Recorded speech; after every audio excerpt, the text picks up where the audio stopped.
Uber is a transportation as a service. You pay only when you use it. No need to buy a car, spend money in a gas station, car wash and parking lots. No need to call or catch the taxi on the street. You just open the application and after 5 minutes, the driver is waiting for you. And there are also payment as a service, housing as a service, knowledge as a service, backup as a service, gaming as a service, Gigolo as a service. In all these examples, customers pay for services online only when they have an actual need for them. No need to buy a car to drive around town, a new hard drive to store 8K travel videos, or a gaming PC to play modern games. In most cases, a 10-year-old MacBook or an iPhone with internet access will do the job just perfectly. To denote such a service model, IT guys adopted the abbreviation XaaS or anything as a service.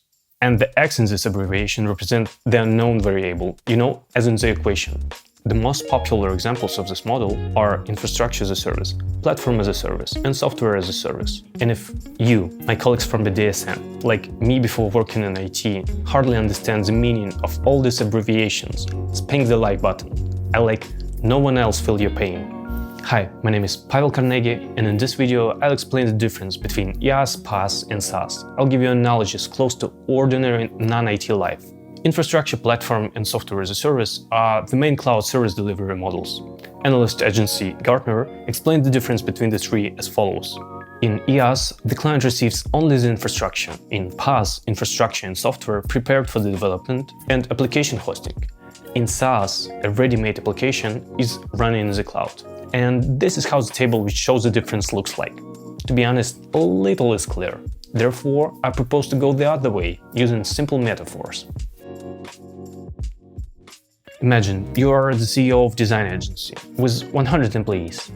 The agency has 6 departments: web design, UX, development, video production, sales, and accounting. Over the past year, the company staff has grown by 50%. 2 times a year, you recruit students for internship. Short of, the office is a bit crowded. And sometimes, on the contrary, pandemics happen, and you urgently have to reduce office costs. Life example, huh? What are the possible solutions? You can buy land and build an office building yourself in a couple of years. It's long and expensive, but prestigious. You can make everything just the way you need it. Another option is to rent a newly finished office.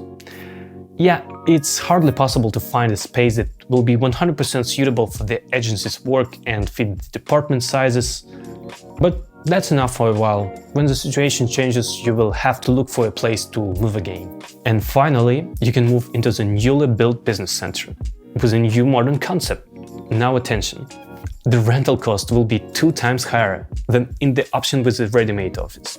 But instead of getting a set of micro rooms that looks more like pantries, you will get an open space with access to an experienced construction team.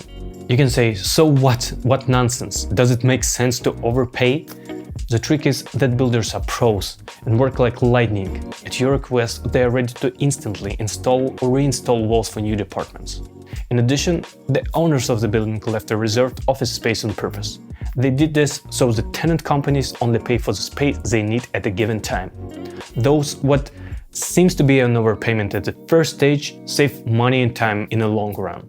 It's like hitting the like button while watching a video saves you precious seconds compared with doing this after video is over. In such a space in a modern business center, with a construction team, is infrastructure as a service. To explain this metaphor, let's go back to the IT world. An average company needs to install and host websites, CRM, accounting platforms, databases, logistics system, etc. And to make sure this services run smoothly, you need a reliable IT infrastructure. Servers, networking, power equipment, cooling, and IT personnel. And just like the increase in the number of staff requires more office space, so do business services.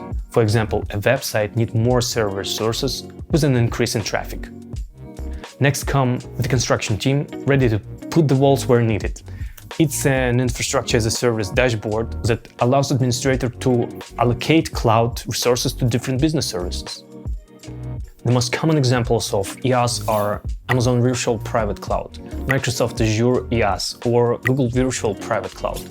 Please write a few words in the comment section whether you like the analogy with the office. If you have a better example, then share it with us. This will help a lot.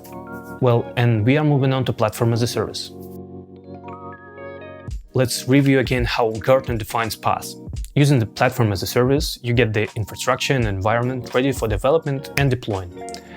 The main thing to remember from the definition is that you take PaaS when you need to develop, test, and deploy applications.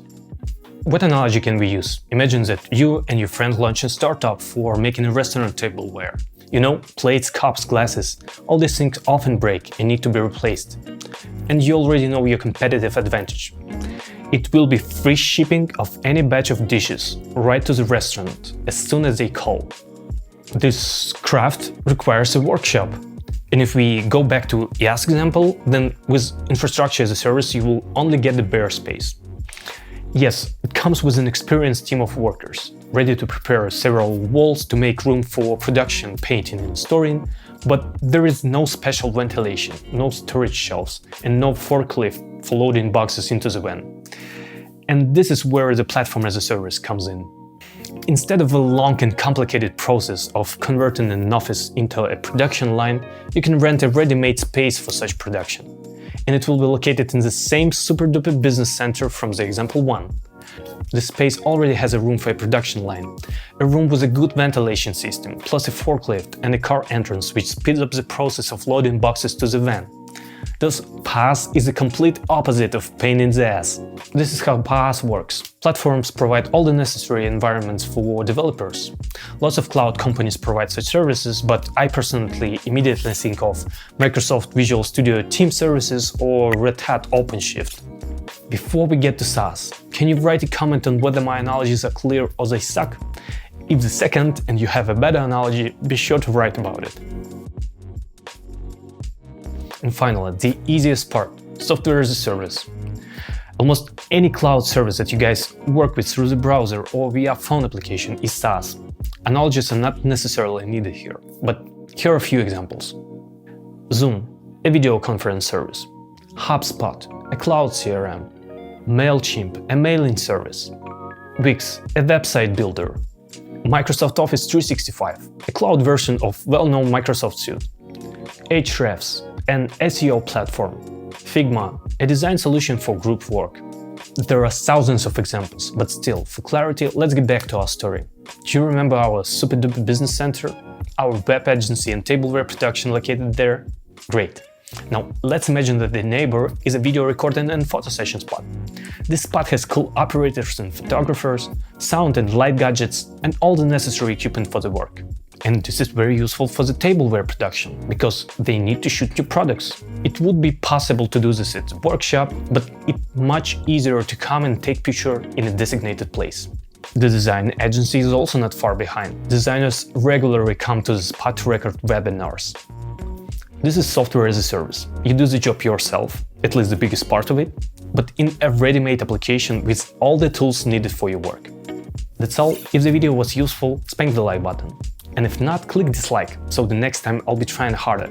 Subscribe to the channel, there are many more topics ahead. And remember, technologies aren't just for developers, administrators and DevOps specialists. Those of you guys who are from BDSM are proof of that.